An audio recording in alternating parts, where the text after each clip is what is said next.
சீர்காழி அருகே பாதரக்குடி கிராமத்தில் ஸ்ரீ சின்னமுத்து மாரியம்மன் ஆலயம் மற்றும் சித்தி விநாயகர், குபேர கணபதி, ஸ்ரீ ஐயனார், ஸ்ரீ சப்த கன்னிகள், ஸ்ரீ காளியம்மன், ஸ்ரீ ஐயப்பன் ஆலய கும்பாபிஷேகம் திரளான பக்தர்கள் பங்கேற்றனர்.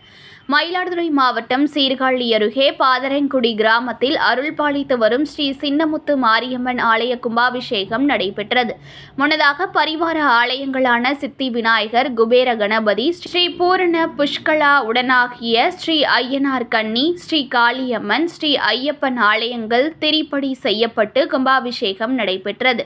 பின்னர் ஸ்ரீ சின்ன முத்து மாரியம்மன் ஆலயத்தின் கும்பாபிஷேகமானது கணபதி ஹோமம், நவகிரக ஹோமம், கணபதி பூஜை, வாஸ்து சாந்தி, கும்பலந்தாரம், காலகிருஷ்ணன் யாகசாலை பிரவேசம் போன்ற முதல் கால யாகசாலை பூஜைகள் தொடங்கி 4ஆம் கால பூஜைகளுடன் பிரம்மஹத்தி ரக்ஷாபந்தன் பூஜையுடன் யாகசாலையிலிருந்து கடம் புறப்பாடுடன் கோவில் சிவாச்சாரியார்கள் முன்னிலையில் ஸ்ரீ சின்னமுத்து மாரியம்மன் மற்றும் பரிவார ஆலயங்களில் அஷ்டபந்தர விமான மகா கும்பாபிஷேகம் நடைபெற்றது.